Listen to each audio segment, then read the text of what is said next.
Assalamualaikum warahmatullahi wabarakatuh. Salam Om Swastiastu, Namo Buddhaya, salam kebajikan rahayu, salam Pancasila. Perkenalkan, nama saya Ismi Fauzia, kelas AK22E dengan NIM 202200700074. Di sini saya akan menyampaikan sebuah materi dari mata kuliah Filsafat Ilmu sesi 2, yaitu tentang identifikasi perbedaan pengetahuan ilmiah dan non-ilmiah. Definisi pengetahuan ilmiah. Apa sih pengetahuan ilmiah itu sendiri? Pengetahuan ilmiah adalah pengetahuan yang diperoleh melalui proses ilmiah yang sistematis dan didukung oleh bukti empiris. Pengetahuan ini diperoleh melalui 3 kegiatan, yaitu observasi, percobaan, serta pengujian yang dapat diulang. Tujuannya apa sih dari pengetahuan ilmiah ini? Tujuannya adalah untuk memperoleh kebenaran yang bersifat objektif dan dapat diuji serta dibuktikan oleh pihak lain. Di sini ada pun karakteristik pengetahuan yang ilmiah. Yang pertama, objektivitas.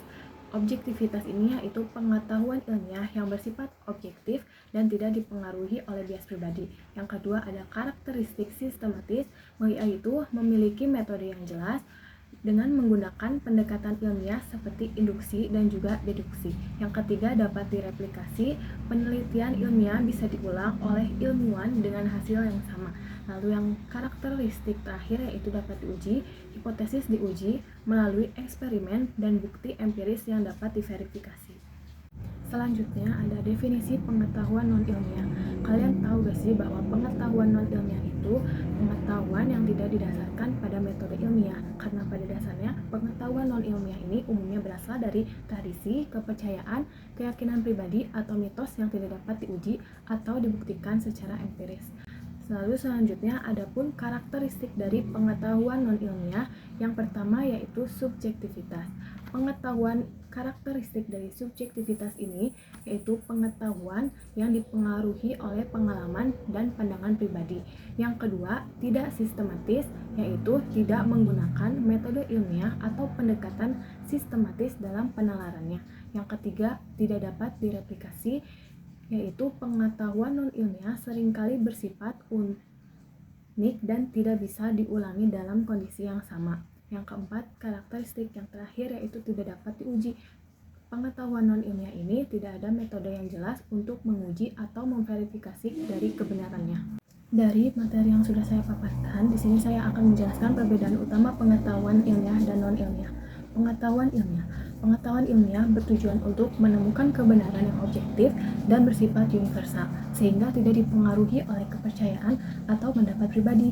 Kebenaran dalam pengetahuan ilmiah didukung oleh data empiris dan bukti nyata yang dapat diverifikasi oleh siapapun. Hasilnya juga dapat diuji kembali dan direplikasi melalui penerapan metode ilmiah seperti pengamatan, eksperimen, induksi, dan deduksi, sehingga kebenarannya dapat dipertanggungjawabkan secara ilmiah. Lalu selanjutnya pengetahuan non-ilmiah. Ada pengetahuan non-ilmiah. Pengetahuan non-ilmiah tidak selalu berorientasi pada pencarian kebenaran objektif, melainkan didasarkan pada nilai budaya, pengalaman pribadi, dan keyakinan tertentu. Pengetahuan ini tidak menggunakan metode ilmiah sehingga bersifat subjektif dan sering berlandaskan dari intuisi, mitos, tradisi, ataupun kepercayaan. Oleh karena itu, hasil dari non-ilmiah ini tidak dapat direplikasi atau diuji kembali secara ilmiah. Lalu selanjutnya ada tantangan dalam memisahkan pengetahuan ilmiah dan non-ilmiah. Yang pertama ada bias budaya. Kepercayaan dan tradisi yang sudah lama dipercaya sering kali dianggap sebagai kebenaran sehingga sulit dibedakan dengan pengetahuan ilmiah. Yang kedua ada keterbatasan pengetahuan ilmiah. Tidak semua hal bisa dijelaskan oleh ilmu pengetahuan saat ini juga, namun hal tersebut tidak otomatis membuat penjelasan non-ilmiah menjadi lebih benar. Yang ketiga ada interpretasi berbeda. Ada hal-hal tertentu yang tidak bisa dijelaskan hanya dengan ilmu pengetahuan atau kepercayaan saja, sehingga keduanya saling mempengaruhi, seperti dalam filsafat atau juga moralitas.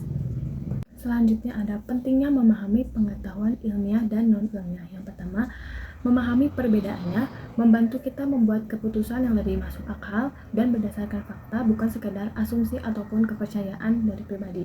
Yang kedua, meningkatkan kemampuan berpikir kritis sehingga kita tidak mudah percaya pada mitos atau informasi yang belum terbukti kebenarannya. Yang ketiga, membantu membedakan antara fakta dan opini, baik dalam diskusi ilmiah maupun kehidupan sehari-hari dengan masyarakat luas. Sekian presentasi materi sesi 2 dari saya. Kurang lebihnya mohon dimaafkan. Wassalamualaikum warahmatullahi wabarakatuh. Salam, Om Santi Santi Santi Om. Namo Buddhaya, salam kebajikan rahayu, salam Pancasila.